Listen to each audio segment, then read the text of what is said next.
Hola, ¿cómo les va? Qué bueno que están en otro debate más de Plaza de Armas aquí por Capital 21. Recordarán que hace como 3 programas organizamos un debate alrededor de la polémica suscitada por la puesta en circulación por parte de la administración de Barack Obama de la tesis a la luz de la cual México podría comenzar a ser considerado como un estado fallido. Y también en ese contexto había tenido lugar la visita de la secretaria de Estado norteamericano Hillary Clinton y bueno, estaba allanando el terreno para la posterior visita del presidente Obama, que en efecto tuvo lugar hace unas semanas, del 16 al 17 de abril, unas cuantas horas estuvo en México, una visita de bajo rango, era literalmente una escala técnica como antesala a el destino final, que era Trinidad y Tobago, para participar en la Cumbre de las Américas. Bueno, pues pormenores, contenidos, consecuencias, implicaciones y repercusiones de esta visita de Barack Obama a México es de lo que vamos a hablar el día de hoy, y agradezco mucho a los invitados que están esta mañana con nosotros. Nos acompaña el licenciado Arturo Núñez. Don Arturo, gracias por la invitación. Don Arturo es senador por el Partido de la Revolución Democrática por el estado de Tabasco. También nos acompaña Jorge Montemayor del Instituto de Física de la UNAM. Buenos días. Gracias por estar aquí. Y Antonio Hernández, que es venezolano de la Facultad de Filosofía de la Complutense y estudiante de Ciencia Política en el Colegio de México. Antonio. Gracias, al contrario. Muy bien, bueno, pues vamos a ver, para entrar en materia de alguna manera, voy a citar a uno de los estrategas más polémicos del siglo XX, Henry Kissinger, un texto que escribió por ahí de 1973 que se llama Un mundo restaurado, la política del conservadurismo en una época revolucionaria. Dice así: el rasgo distintivo de una potencia revolucionaria no es que se sienta amenazada, ese sentimiento es inherente al carácter de las relaciones internacionales basadas en los estados soberanos, sino que nada pueda tranquilizarla. Solo la seguridad absoluta, la neutralización del oponente, se considera una garantía suficiente, y por lo tanto el deseo de una potencia de contar con una seguridad absoluta significa la inseguridad absoluta para todas las demás. Esa es una de las tesis fuertes de este libro de Henry Kissinger. Él se sirve del canciller austriaco que organizó al antiguo régimen para derrocar a Napoleón. Y bueno, pues no sé cuáles serían sus primeras impresiones relativas a la visita de Obama, que a pesar de que tuvo bajo rango, tiene muchas implicaciones estructurales. Así que, senador Antonio, Jorge.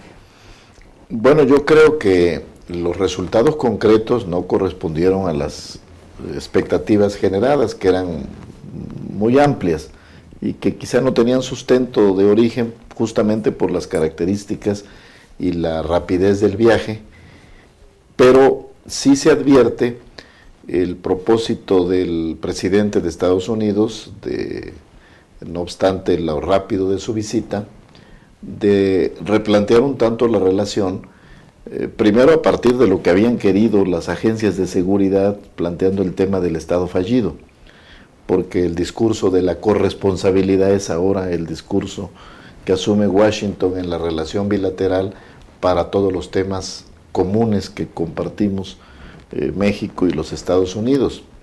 Dijo muy claramente que la lucha contra el narcotráfico no podía darse con una sola mano, y asumió las responsabilidades, como lo acababa de hacer la jefa del Departamento de Estado, Hillary Clinton, en el sentido de insistir en la corresponsabilidad, que ha sido una tesis no solo de México, sino de otros países que comparten el flagelo del narcotráfico, y en nuestro caso no solo ese tema, desde luego, el tema de la migración, que es otro esencial de la agenda, el tema del libre comercio, de las restricciones al comercio, de los compromisos globales vinculados con el cambio climático y el replanteamiento del modelo energético, pero no hubo resultados muy específicos, no hubo compromisos muy concretos asumidos, agilizar los recursos de la iniciativa Mérida, y más bien habría que ubicar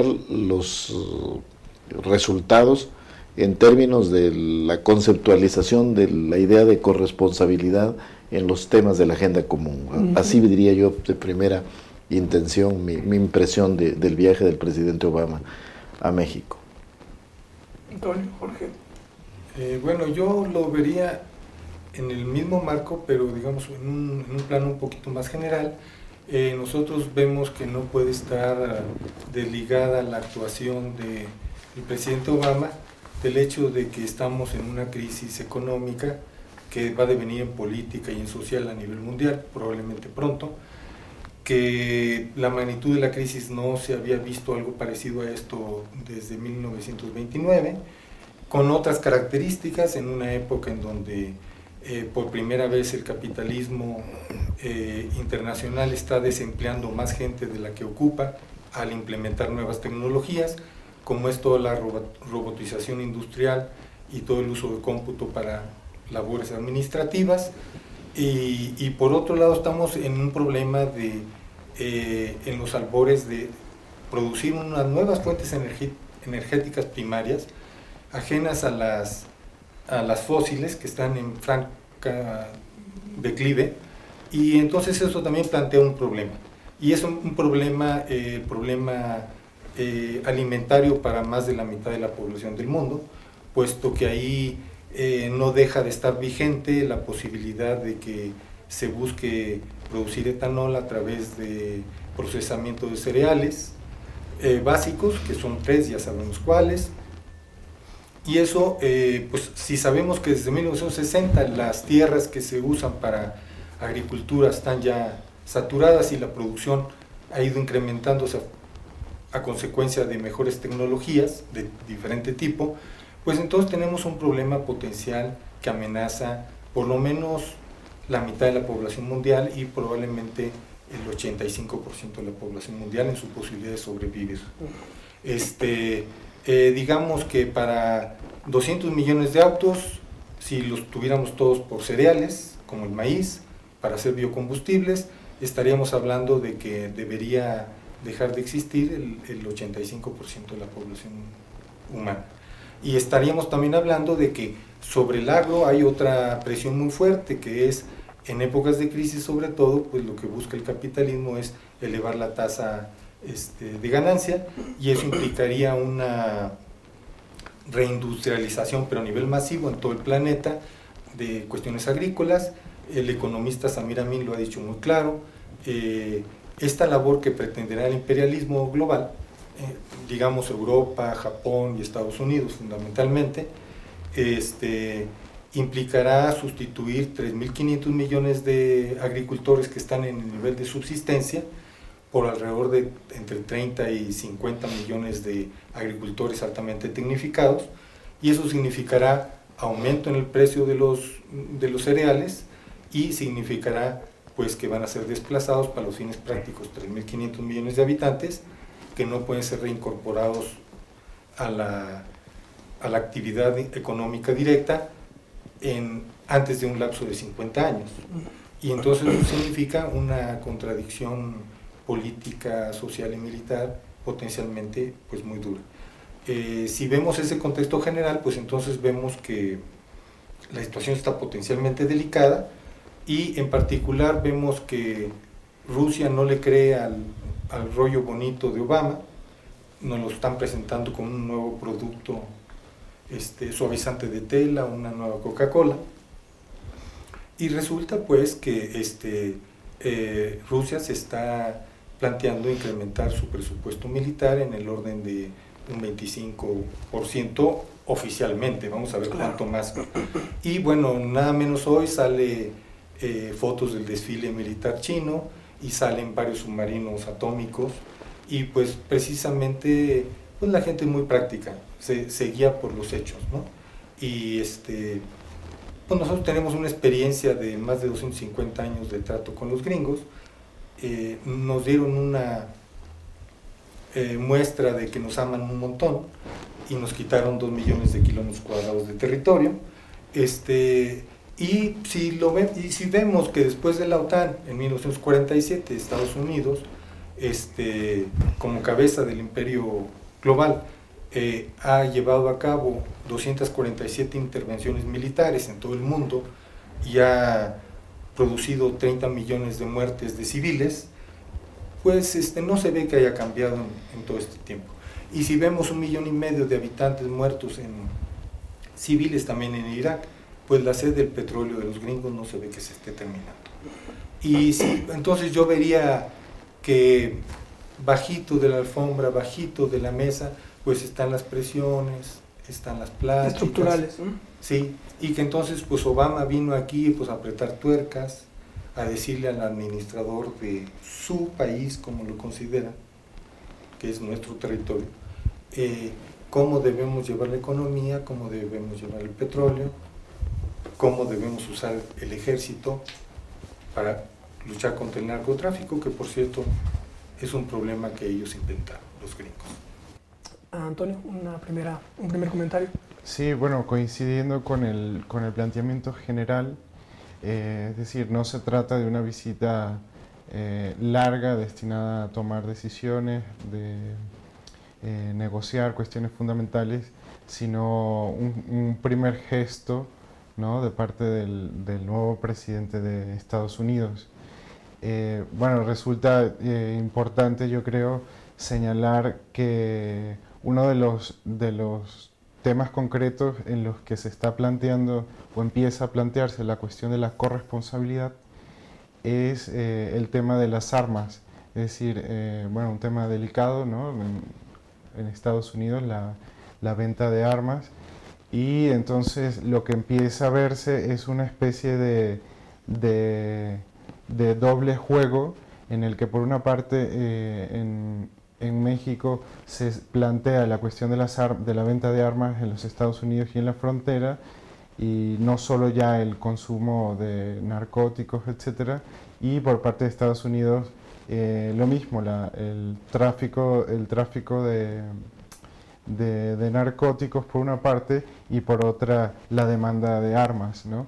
Entonces empiezan a tejerse, ¿no?, en ese doble sentido la cuestión de la corresponsabilidad.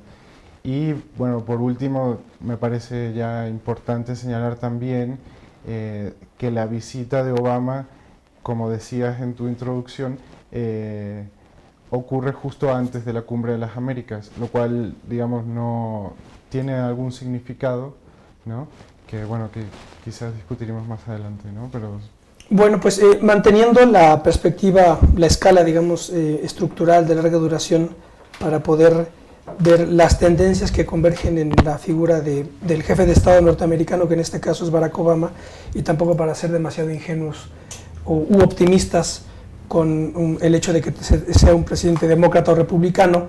Tenemos el dato de que, en efecto, Barack Obama es el presidente 44 de Estados Unidos, es el presidente número 20 en el siglo XX, y en el siglo XX han estado 12 presidentes republicanos, 8 demócratas. El presidente que más ha durado fue Franklin Delano Roosevelt, de 1933 a 1945. Los republicanos gobernaron en el siglo XX Estados Unidos 64 años, los demócratas lo han hecho por 48 años. Eso por cuanto a un primer cómputo, ¿verdad?, de presidentes republicanos y demócratas.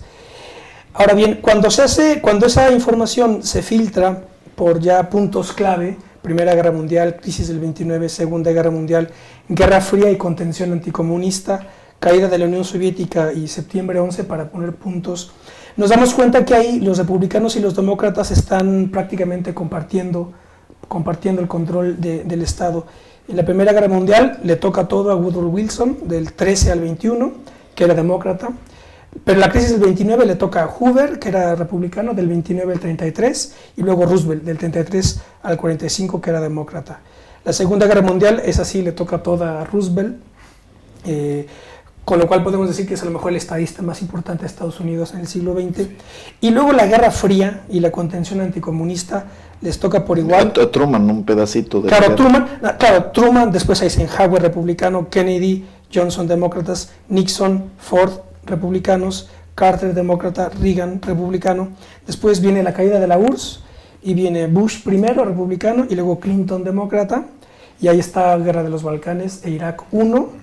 Y luego septiembre 11, y en septiembre 11 pues es discurso de la globalización, el Islam y China como potencia ya que se sitúa en primer plano, y también está Bush segundo y ahora está Obama. Así que desde un punto de vista estructural podemos ver que, como no puede ser de otra manera, Estados Unidos es una máquina, ahora sí que una máquina de guerra, digamos, dicho en términos objetivos, que está abriéndose paso.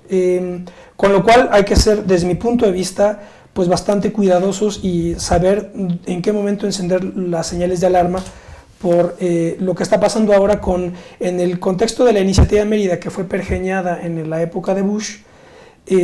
Pues se le está dando continuidad con la administración demócrata, y una de las cosas que a mí por lo menos me llamó la atención y me alarmó es la implementación o la puesta en operación del Centro Conjunto de Implementación en México, que va a ser como la central de inteligencia conjunta que va a tener sede en la Ciudad de México, en donde ya va a haber funcionarios, corríjanme si estoy mal con los datos, donde va a haber ya funcionarios norteamericanos operando en el territorio nacional. Eso a mí de entrada me parece alarmante, no sé qué le parezca a ustedes. Bueno, hay una serie de ordenamientos legales, entre ellos a mí me llama la atención en relación también con lo de la iniciativa Mérida en general y con las posibles movilizaciones que hay por ahí, las maniobras navales y demás. Corríjame, senador, pero desde mi punto de vista viola la ley de neutralidad que el 23 de noviembre o de octubre de 1940 metió como iniciativa el general Lázaro Cárdenas, la ley de neutralidad, que prohíbe claramente en 6 pequeños artículos que México se involucre en tiempos de paz o en tiempos de guerra a cualquier maniobra militar, terrestre, o militar terrestre, naval o aeronaval, aprovisionamiento de barcos, etcétera, etcétera. Entonces todo eso está muy claramente contemplado en esa ley que hace unos 2 años se trató de echar atrás y no, afortunadamente el ejército mexicano alertó, se hicieron una serie de movilizaciones y análisis y se impidió que eso procediera. Pero pues este centro es una violación a esa ley, es una violación a la Constitución también, porque además, bueno, si lo vemos como precedentes a nivel internacional, pues así empezaron los yanquis en Vietnam. Primero fueron asesores estratégicos, y después de unos poquitos, primero eran 20, luego eran 300, luego eran 15,000 y terminaron siendo 500,000 de asesores militares, ¿verdad? Entonces hay que tener mucho cuidado con eso. Ahora, las maniobras esas navales pues también nos están metiendo en una dinámica que muy peligrosa, porque podemos ser blanco de ataques nucleares en cuanto nos empezaran a ver como un posible aliado militar con los Estados Unidos, y los ataques sería donde están las refinerías más grandes, donde está lo del petróleo, ¿no? Y no nos van a tirar confeti, van a tirar bombas nucleares en caso de una conflagración. Bueno, ante el comentario de Jorge, en el Senado se sometió a debate y a proceso de aprobación la solicitud del presidente para autorizarlo a su vez para que la Armada pudiera participar en estas acciones conjuntas, y por parte del grupo parlamentario del Partido de la Revolución Democrática, Pablo Gómez Álvarez dijo en tribuna con toda propiedad que esto se alejaba de la doctrina militar mexicana de muchos años en términos de neutralidad y no participación en acciones conjuntas. Y en este caso, además, específico, se criticaba el hecho de que era bajo el mando de Estados Unidos. No era una acción coordinada o conjunta, sino de plano subordinada y supeditada a una línea de mando que la pretendían presentar como simples ejercicios, intercambios técnicos, pero que en el trasfondo tenía esta dificultad. Yo quisiera destacar que hace algunos años el CIDE tuvo un centro de estudios sobre Estados Unidos, que lamentablemente se cerró. Sí. Participaron en aquella iniciativa muchos de los refugiados chilenos que vinieron a raíz del golpe de Estado de Pinochet, Entre otros, José Miguel Insulza fue director de este centro, estuvo Luis Mayra, que luego fue embajador de Chile en México recientemente, Roberto Bouzas, y mexicanos, entre otros Carlos Rico, el actual subsecretario de Relaciones Exteriores. Y ellos se aplicaron a estudiar a Estados Unidos como proyecto global, bajo el supuesto de que antes de meterse a analizar la relación bilateral, era necesario entender el proyecto global de Estados Unidos en cuanto a sus responsabilidades globales como centro hegemónico de orden político, económico, social, antes de la especificidad de la relación bilateral, porque luego, si solo nos metíamos, digamos, al árbol y no veíamos el bosque, pareciera que muchas cosas tenían dedicatoria al vecino, cuando en realidad se trata de un planteamiento, como creo que bien han destacado aquí Jorge y Antonio, de las responsabilidades globales de los americanos en tanto a este centro hegemónico, que si bien muchos señalan es un centro hegemónico con dificultades, con problemas, con todo y haber desaparecido el imperio del mal, como le llamó Reagan al bloque comunista, son factores estructurales de la propia economía americana que ya en tiempos de Reagan, después se repuso con Clinton, pero volvió a caer con Bush II, en dos brutales déficits, el presupuestal y el comercial, que hablan claramente de una pérdida relativa de presencia en la economía mundial frente a otros bloques, ya no digamos la Unión Europea, sino los emergentes del Pacífico Asiático, particularmente China, también India, y evidentemente en este replanteamiento de la geopolítica global, pues el vecino del sur tiene una importancia estratégica fundamental. Y como ahora el frente no es necesariamente el anticomunismo, por lo menos desde la caída del muro de Berlín y la desaparición de la Unión Soviética, sino estos nuevos factores disolventes a los que Fukuyama se refiere en su libro sobre la reconstrucción del Estado en América Latina, en el cual desde una perspectiva estadounidense céntrica, un poco lo que viene a reconocer es que se les pasó la mano en la desestatización y entonces los países de la periferia no hacen frente al problema de la migración, al problema del delito organizado, específicamente el narcotráfico, y en algunos casos excepcionales al terrorismo, y que hay que reconstruir Estado, pero no en función de las realidades dramáticas de estos países, donde la desigualdad social, la pobreza extrema, la marginación, están llevando a muchos a este tipo de salidas, de la migración, el narcotráfico, el terrorismo, sino en función de que no perjudique a la potencia hegemónica, que a ellos no les llegue el problema.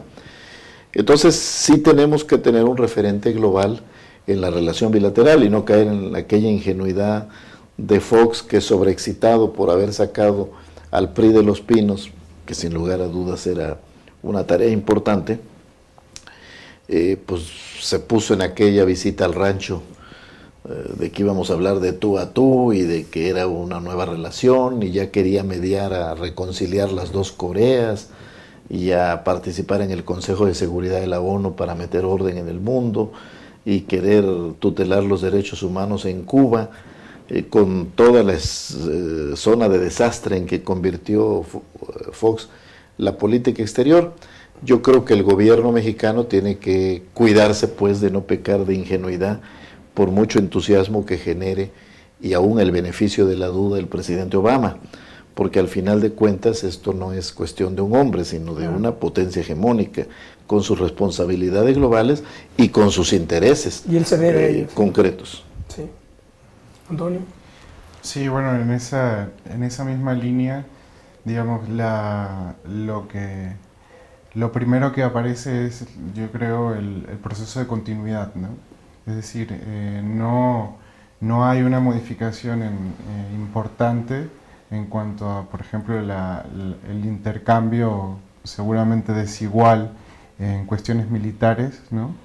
y, en fin, Obama en ese sentido no, lejos de lo que piensan quizás algunos que le han concedido el beneficio de la duda, no está planteando ningún cambio en modo alguno sustantivo.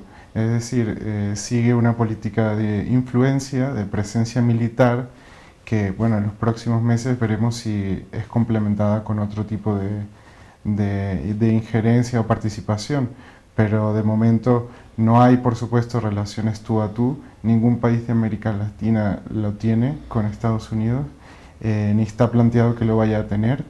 Y el centro sigue siendo pues la iniciativa Mérida, donde bueno, es complicado pensar a largo plazo y a no tan largo plazo cuáles pueden ser los efectos, ¿no?, de un acuerdo quizás no del todo reflexionado y no negociado en todos sus aspectos, ¿no? Y, en fin, lo que quisiera subrayar es básicamente la continuidad, ¿no?, de la defensa de los intereses de Estados Unidos. Como no puede ser de otra manera tampoco, tampoco, México, ¿eh? En efecto. O sea, quizás un cambio de estilo. O una estrategia ligeramente modificada en algunos sentidos, pero la presencia de Obama en México, los temas que se repasaron y la estrategia que se plantea es exactamente la misma. Ahora que comentaba el senador Núñez, cuando correctamente que decía que una vez derribado el bloque comunista y digamos borrado del mapa la amenaza comunista visto desde las coordenadas, ¿verdad?, de las democracias liberales capitalistas, a mí me parece que por cuanto a las relaciones Estados Unidos con el resto de la región hispanoamericana, el enemigo es ahora el nacionalismo y el populismo. Y aquí podríamos entrar a la Cumbre de las Américas, en donde evidentemente las figuras importantes eran Obama, inevitablemente, Hugo Chávez y también Lula, porque Brasil está visto desde la geoestrategia norteamericana como la potencia regional latinoamericana. Pero bueno, ¿qué comentario les merecería esta dialéctica que está abriéndose paso entre la revolución bolivariana, el militarismo de Hugo Chávez, el planteamiento, es decir, mantener la idea del socialismo, porque lo que quieren hacer caer en la Unión Soviética es que se borre ya todo eso, que ya no se hable nada más de eso, pero Hugo Chávez defiende la idea del socialismo del siglo XXI y le regala las venas abiertas de América Latina a Obama, que además creo que se fueron hasta las nubes de ventas, ¿no? El libro de Amazon. De Eduardo Galeano, sí. Yo quisiera comentar, justamente uno de los méritos de aquel Centro de Estudios de Estados Unidos, del CIDE, fue haber seguido con mucha atención todo el planteamiento de la recomposición hegemónica de Estados Unidos de Carter, a partir de la trilateral y de los planteamientos estratégicos de Zbigniew Brzezinski, que también hay que admitir los matices. Se reconocía que había habido 3 intentos de recomponer la hegemonía americana: el primero de Nixon, que se había abierto a China, que había cesado la guerra de Vietnam ante la realidad del fracaso rotundo allá, el Tribunal de Conciencia de Bertrand Russell sobre crímenes de guerra de Estados Unidos en Vietnam, y con Kissinger como estratega precisamente había habido un primer intento, pero pues lo había echado a perder estrepitosamente el propio Nixon con el Watergate. Luego había venido, digámoslo, por decirlo coloquialmente, la buena intención de Carter de recomponer la hegemonía basado en la afirmación de los valores que habían hecho grande América, como decía su discurso, de protección de los derechos humanos, y por lo tanto Carter apoya la salida de Somoza de Nicaragua, negocia los tratados del Canal de Panamá para que la administración pase a los panameños con Torrijos, y hace pues un intento, digamos, de que Estados Unidos reasuma el liderazgo por las buenas, con una división de mercados, con el enfoque de la trilateral, y que fracasa estrepitosamente ante la invasión de los estudiantes islámicos en la embajada de Estados Unidos en Teherán, cuando el ayatollah Khomeini se hace cargo del gobierno islámico en aquel país.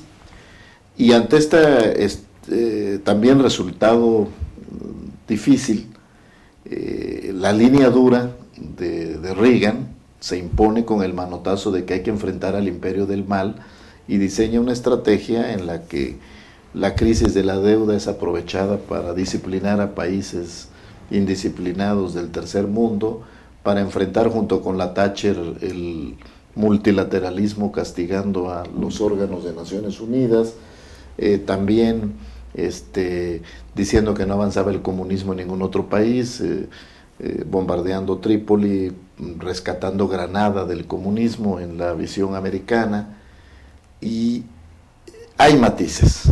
Evidentemente, después de las tensiones a la que George Bush Jr. llevó al mundo con la guerra a todas luces arbitraria, basada en mentiras de armamentos que no existían, pero la embarcó al mundo en una situación de la que ahora a Estados Unidos le cuesta trabajo salir, sustentado en la violación de los derechos humanos, como se acreditó en el propio Irak, en Guantánamo, su propia elección en Florida. Por eso Chomsky dice que el primer estado fallido es Estados Unidos, porque no corresponde a los fundamentos filosóficos del Estado democrático de derecho y de protector de los derechos humanos que se dice ser. Entonces, sí hay un matiz, tendríamos que ser poco objetivos entre el cambio de este planteamiento republicano, que por cierto arrastró el liderazgo aquel fresco como se veía el de Tony Blair, de la tercera vía, teniendo a Anthony Giddens como el sustento ideológico del planteamiento de la tercera vía. Lo arrastró con la guerra de Irak, totalmente lo destruyó, lo pasó a ser un cero a la izquierda. Blair, ¿no? Alguien lo llamó el ministro de defensa de George Bush, y evidentemente Obama tiene que hacer frente a esas realidades, y si hay matices. Yo recuerdo que eso era lo que el énfasis que ponían estos estudiosos de Estados Unidos en el CIDE, de que el mundo no había valorado el intento de recomposición de la hegemonía americana, del trilateralismo de Carter, que era el civilizado, era el menos salvaje, para decirlo así, que el que planteó finalmente Reagan, ¿no? Pero yo creo que lo que diría es que me parece que hay una contradicción constitutiva que, digamos, trágica, para ponerlo en términos realistas, que es que Estados Unidos es, digamos, la democracia que se vende al mundo como la más importante, pero al mismo tiempo es el imperio que controla, el que tiene que mantener el orden internacional. Entonces ahí esa contradicción es insalvable desde mi punto de vista. No sé qué... Bueno, hay un texto de José Luis Orozco que se llama Henry Adams y la tragedia del poder norteamericano. Entonces Henry Adams, en fines del 19 y principios del 20, estaba ahí analizando desde un punto de vista escéptico y bastante trágico el hecho de que esa democracia vendida que se estaba conformando a fines del 19 estaba convirtiéndose así lo ponía, en un totalitarismo monopólico capitalista, que él ya veía lo que se venía, Henry Adams. Así que bueno... respecto al asunto de la democracia, reconociendo en Estados Unidos, entre comillas, reconociendo que hay un matiz y que para los tiempos que vienen no es lo mismo que tengamos a un fascista tipo Hitler a cargo del gobierno de los Estados Unidos, a que tengamos una persona con mucha cultura, con mucha inteligencia, con mucho don de gentes, con mucha facilidad para dialogar y para llegar a acuerdos. En los tiempos que vienen eso puede ser fundamental para que no se desaten guerras tan violentas como pudiera haber sido con la época de Bush o alguien más salvaje, entendiendo que defienden los mismos intereses. Ahora, digamos, miren, yo soy muy escéptico, porque si nosotros vemos la continuidad, ¿por qué nos gustan las películas? Porque es muy distinto a ver una foto. En una foto no vemos qué pasa, vemos lo que está, no lo que va pasando, no vemos ni las fuerzas que la mueven, ni la dirección para donde se mueve la gente o el sistema. Pero si ya sabemos el sistema para dónde se mueve, pues entonces nosotros debemos tomar con una pizca de sal los promocionales a favor de el nuevo superstar Obama. En particular, yo lo que diría, miren, hay dos leyes que claramente son básicas, que debieran abrogarse dentro de Estados Unidos, para que en el mundo se pudiera hablar de democracia en Estados Unidos. Y son Acta Patriótica 1 y Acta Patriótica 2. Si las comparamos con la legislación nazi previa a la Segunda Guerra Mundial, tienen en lo fundamental 80-85% de puntos en común. Entre otras cosas, yo he hecho un estudio, no nada más yo, mucha otra gente se han hecho estudios sobre esto, y establece condiciones que limitan las libertades y los derechos constitucionales dentro de Estados Unidos de manera muy importante, y que en cualquier trastorno menor puede dar lugar a que esa dictadura, que en esencia está en la letra de la ley con estas actas, Patriótica 1 y 2, se vuelva una realidad. Entonces debemos tener cautela. Ahora, por lo que decía don Arturo, me llamó mucho la atención, son las etapas de recomposición del imperio, ¿no? Diríamos que ahorita viene una siguiente etapa en forma necesaria, eso lo leemos, ¿verdad? Lo sentimos, y necesariamente va a ser no solo política, sino social, pero sobre todo económica y militar. Hay una, no sé si han visto la película esta de la extraña historia de Benjamin Button, una donde sale a Brad Pitt. ¿No la han visto? Trata Yo de, sí la vi. Bueno, ahí me parece que hay mensajes, hay una mitología comprometida con un planteamiento ideológico, porque trata de un personaje que nace viejo, y de modo tal que cuando va creciendo cronológicamente se va haciendo joven, digamos que va al revés, de modo tal que muere siendo un bebé. Pero la clave son las fechas. Él nace por ahí de 1919, cuando Estados Unidos entra en la Primera Guerra Mundial, y muere, pero nace viejo, y muere en 2004, cuando es la invasión de Estados Unidos a Irak. Esa es la interpretación que yo hice. Y lo importante aquí, la clave que yo me parece que hay, es que este niño, como nace con este mal, con esta enfermedad, y nace viejo, el papá lo abandona y lo rescatan unos negros. Entonces en la película, el papel de los negros no es la típica papel del negro oprimido y resentido y que tiene problemas, ¿no? Digamos, la línea Luther King, sino es una familia de negros que rescatan a este que es blanco, y son unos negros muy buenos, ¿no? Ilustrados, muy bien, incorporados perfectamente a la sociedad, y son los que salvan, digamos, me parece que el mensaje es, en 2004 el siglo XX americano terminó con el catástrofe de Bush, sí, pero quien lo va a salvar son los negros. Me parece que eso puede ser una interpretación. Bueno, hay que también agregar un elemento, independientemente de las responsabilidades globales de Estados Unidos y la relación bilateral es obligado enmarcarla en ese contexto, hay también las especificidades, y se ha dicho que a México no le ha ido mejor con los gobiernos demócratas que con los republicanos, incluso por las bases sociales de apoyo en sindicalismo. El propio Obama, debutando apenas, hizo la medida esta de la prohibición del acceso de los transportistas mexicanos, violando el Tratado de Libre Comercio, y viene insistiendo en la necesidad de revisarlo desde el punto de vista laboral y ambiental, que no son los temas de México. En todo caso, aquí la exigencia de revisar el Tratado de Libre Comercio ha sido fundamentalmente del sector agropecuario, y eso no se toca, y eso ha puesto a Calderón a la defensiva, diciendo que no es conveniente abrir, que las cosas que han funcionado. Incluso hubo alguna referencia en esta visita de Obama al tema, pero sí tenemos que vincular. El primer planteamiento era en el sentido de que México es un estado fallido. Sabemos que la noción surge en la academia, es un concepto de análisis que puede ser útil, pero tomado por las agencias de seguridad de Estados Unidos tiene un carácter injerencionista, de que yo te declaro fallido y entonces te tengo que sustituir y reemplazar. Okay. Entonces, de ahí se para ese discurso, incluso se retracta el jefe del Estado Mayor Conjunto de las Fuerzas Armadas de Estados Unidos, que había declarado que México era un estado fallido, y se pasa al discurso de la corresponsabilidad. Y ahí es donde no debemos ser ingenuos de que cambiaron de opinión, sino que simple y sencillamente buscan otra forma más inteligente para corresponsabilizarme contigo, pero arrollándote y reemplazándote de todos modos, sin que te declare fallido.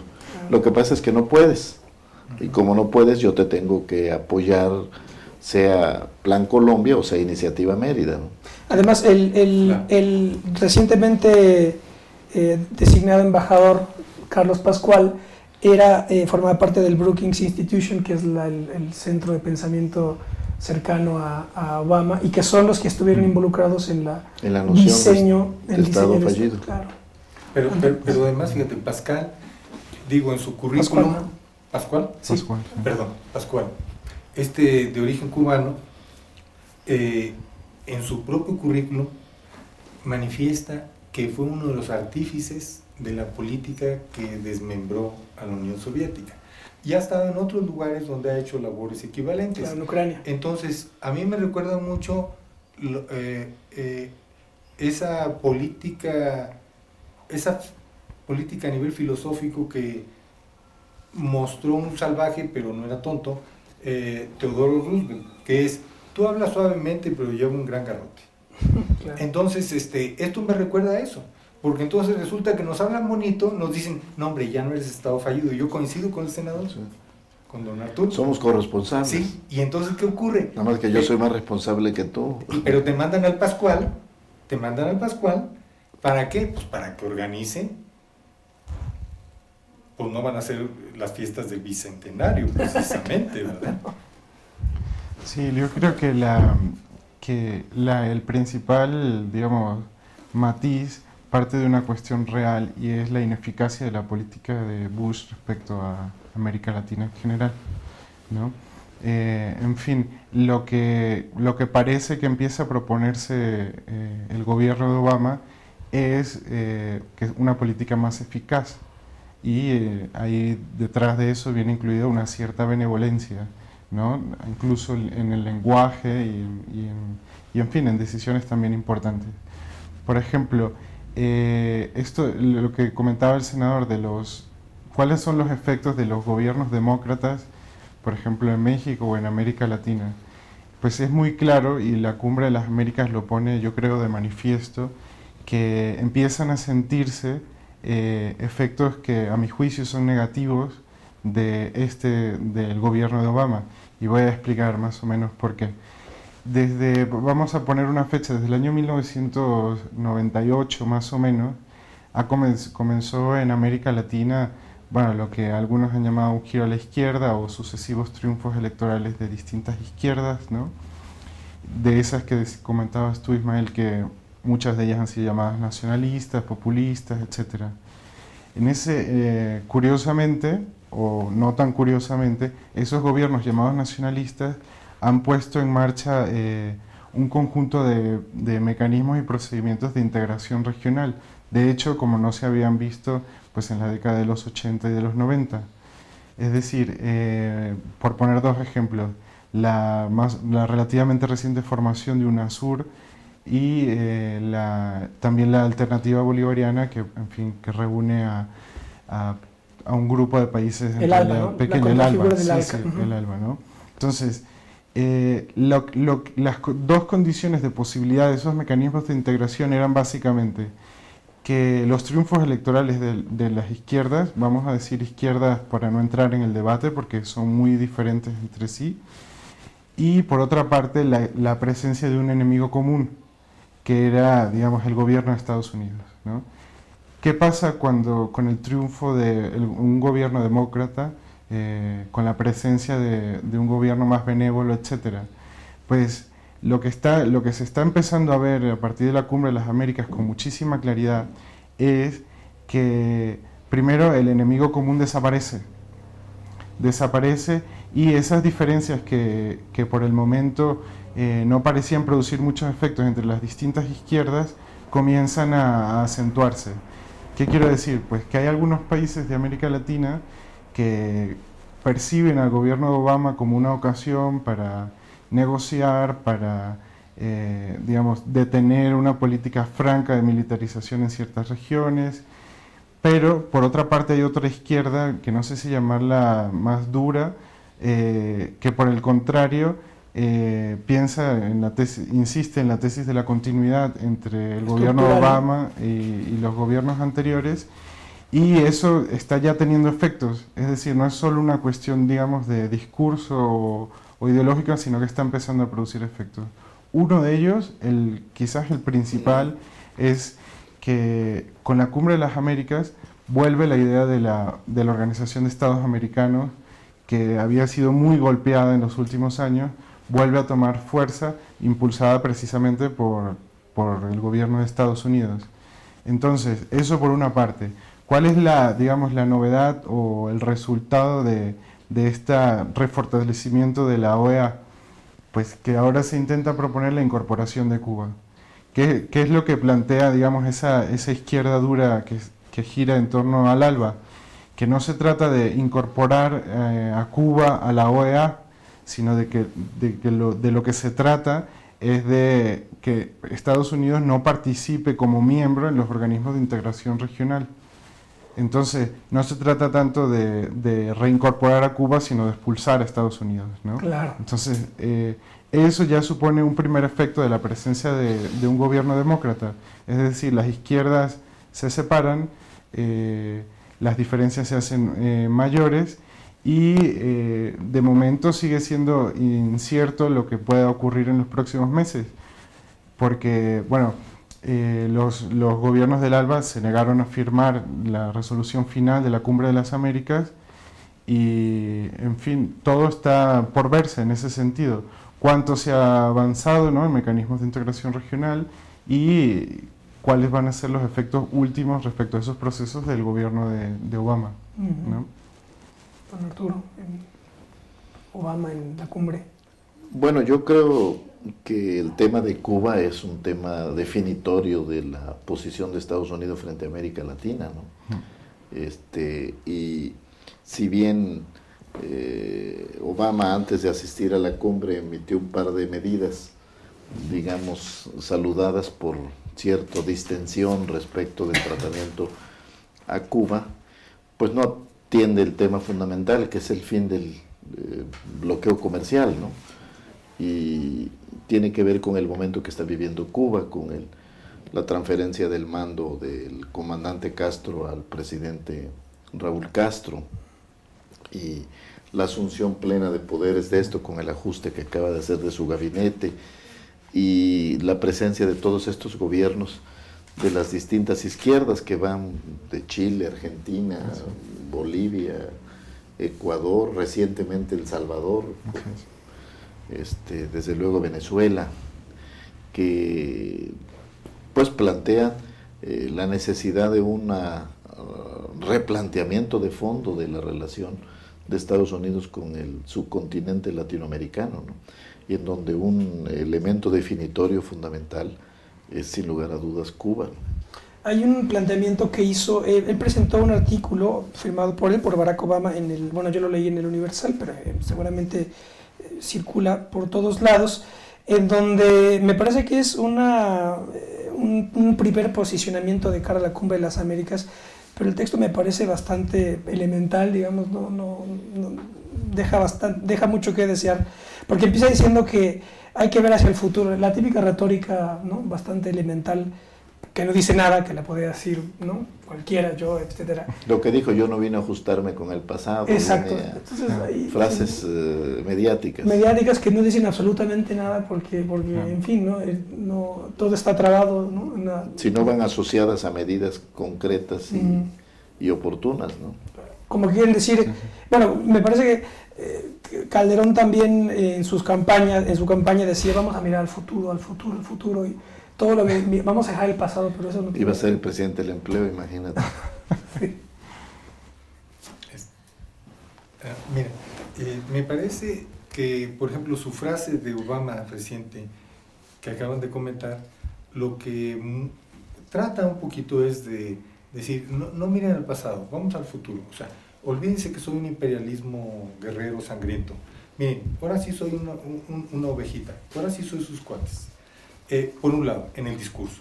Pero por otro lado, lo que se ve con sus designaciones en la Secretaría de Defensa, en la Secretaría de Estado, etcétera, y distintos asesores que tienen relacionados a cuestiones problemáticas. Por ejemplo, el Pascual recientemente estuve en un evento donde académico, creo que en Berkeley o en algún lado de estos, y sus comentarios, y va a ser nuestro supuesto embajador, ¿Ya es? bueno, no, creo que se tiene que definir todavía el Senado o alguien tiene que definir. Tiene que ratificarlo allá, pero ya México dio el beneplácito. Y dio el beneplácito a un intervencionista de aquellos, porque resulta que en ese evento que supuestamente es académico, lo primero que dice es, vamos a ayudar a los cubanos a que lleguen a la democracia, y frases por el estilo. Y eso muestra una actitud injerencista, no estoy de acuerdo con Cuba, y nosotros, el imperio, vamos a llevarles la verdad, los vamos a iluminar. Cuando eso lo juntamos con el evento reciente acá en Sudamérica, pues nosotros lo que vemos es, hay que tener cuidado porque la idea es muy sencilla. Yo te hablo bonito, sí, pero te estoy colocando políticos que lo que quieren es influir sobre la soberanía y la autodeterminación de los pueblos, de determinar ellos su política respecto a cualquier país. Y como lo dijo muy claramente el senador, don Arturo Núñez, esa decisión del asunto Cuba es un asunto fundamental, porque va en relación con la autodeterminación de los pueblos y la soberanía nacional de cada uno de nosotros, bueno, como pueblos. Entonces es un asunto realmente muy delicado, y en eso, como diría Antonio, no se ha visto cambio. Es un verbo bonito, pero hay una continuidad. Hay aquí un problema desde mi punto de vista. ¿Cuándo más o menos nos queda aquí en producción? Como 5 minutos. A lo mejor con esta idea podemos ir ya acercándonos al final, que tiene que ver con el nacionalismo revolucionario cardenista, que me parece que fue el tronco que vertebró al Estado mexicano, y ese nacionalismo, desde mi punto de vista, está totalmente siendo desmantelado, primero por la tecnocracia neoliberal que se apropió del PRI, con Salinas de Gortari, y después en alianza con el antinacionalismo o el anticardenismo del Partido Acción Nacional, que eso lo comentábamos en el programa sobre el Estado fallido, que digamos históricamente pues el papel del Partido Acción Nacional, que nace después de la expropiación petrolera, fue precisamente pegar y desmantelar el nacionalismo revolucionario, que precisamente era el que permitía o impedía más bien, o el que plantaba cara al todo intervencionismo o todo imperialismo norteamericano. ¿Cuál sería una posible ruta de reconstrucción de ese nacionalismo, si es que sea pertinente? A lo mejor no, a lo mejor hay que olvidarnos ya de cualquier nacionalismo y optar por un pragmatismo, como a lo mejor es lo que estamos viendo. A lo mejor con esto podemos ir cerrando con ese comentario final. ¿Quién quisiera? ¿Jorge? Sí, yo lo que quisiera decir es, es una teoría muy bonita eso de terminar con los nacionalismos, sobre todo cuando no la aplica el que la esgrime, que es el imperialismo yanqui. Por otro lado, en cuanto al nacionalismo revolucionario, bueno, estaría por verse qué onda, pero lo que sí queda muy claro, y ese es el pilar que constituye la nación, es la Constitución Política de los Estados Unidos Mexicanos. Y la Constitución Política de los Estados Unidos Mexicanos es nacionalista, es popular, es democrática, es representativa, y tiene una serie de artículos muy importantes, como es el 27, el 3, el 29, el 136, el 39 sobre todo en la soberanía, y el 136 acerca de la inviolabilidad de la Constitución. Entonces, miren, desde mi perspectiva, con todo respeto, pero en los hechos acá, pues uno lo que ve es, soy un individuo y ya vemos algunos cuantos que piensan como yo, pero cuando alguien dice el espurio, cuando alguien dice ese señor no ganó la presidencia, si somos consecuentes y vemos el 30 de noviembre del 2006 a las 10:30 de la noche en cadena nacional, quedó muy claro para todo el mundo que habían dado, en ese momento estaban dando un golpe de Estado contra la Constitución.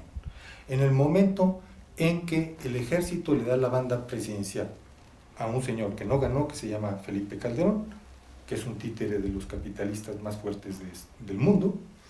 En ese momento hay un golpe constitucional. Y en ese momento, con todo respeto, digo, yo puedo ir a la cárcel o al cementerio, me da igual, ir de visitante o de residente. Pero la constitución que está vigente es la constitución que estaba vigente al 30 de noviembre del 2006. Todos los cambios que se han dado, yo entiendo la lucha que den en el Senado y en la Cámara de Diputados, pero todos esos cambios no tienen sustento constitucional. Y en todo caso, lo que uno diría es, habría que irse a las raíces de la Constitución, habría que irse a las raíces del artículo que da donde reside la soberanía nacional, el artículo 27, que marca el origen de la propiedad, y el artículo 136. Es lo que yo pensaría. Muy bien, senador. De tu reflexión, Ismael, sobre el nacionalismo, yo creo que el nacionalismo sigue siendo una fuerza de identidad primigenia poderosa. Ha habido distintos esfuerzos por trascenderlo que no lo han derrotado. Me acuerdo cuando fui al 70 aniversario de la Revolución Rusa a Moscú, haber leído un folleto de Stalin que se llamaba 14 nacionalidades, un solo pueblo, de cómo habían logrado trascender el problema de los nacionalismos, y a la primera oportunidad pues ve cómo se desintegra la ex Unión Soviética, la independencia de Lituania, Letonia, Estonia, reclamando su propia personalidad.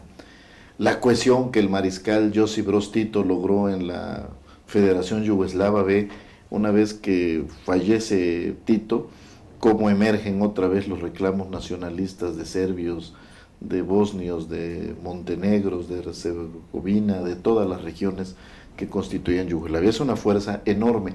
Y en nuestro caso, siendo un país de frontera con una cultura diferente, los sajones versus los latinos, un nivel de desarrollo diferente, unas pretensiones distintas, el nacionalismo está presente.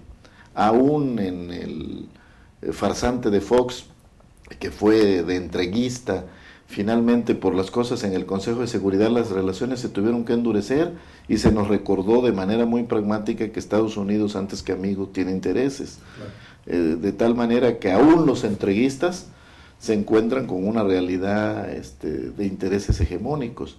De tal modo que yo creo que el nacionalismo puede estar aletargado y puede haber atentados contra ese nacionalismo por parte de un partido que tiene sus raíces en la derecha más reaccionaria mexicana, ¿no? Que se opuso a la independencia, que se opuso a la secularización de la Reforma, que sustentó el porfiriato, que enfrentó la Revolución Mexicana y que es consecuente con esa tradición histórica.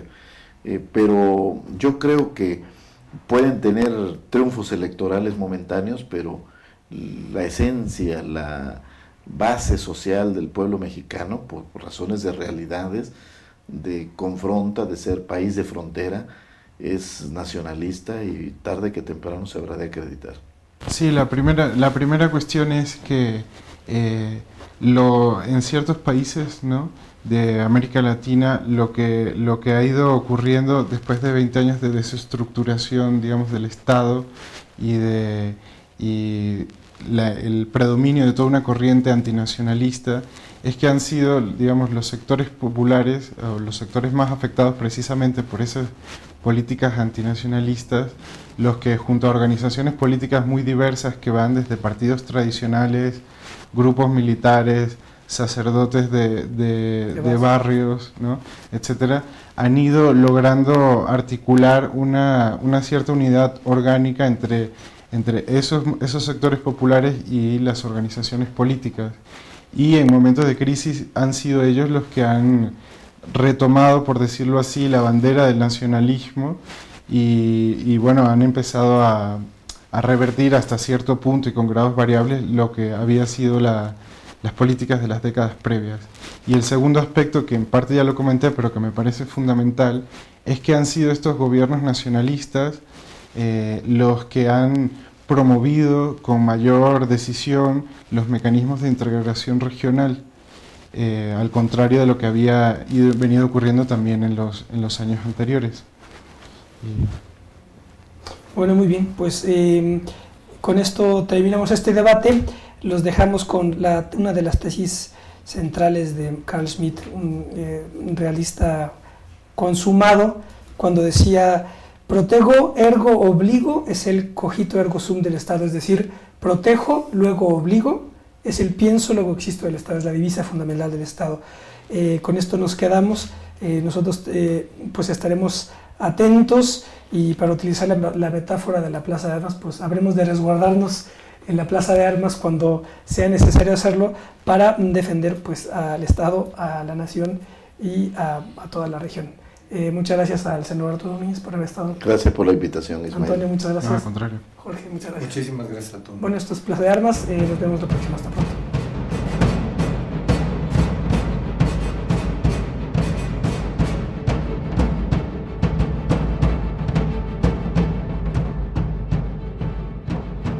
Desde el corazón de México, para la gran ciudad, Capital 21. Si nos dejan, nos vamos a querer toda la vida.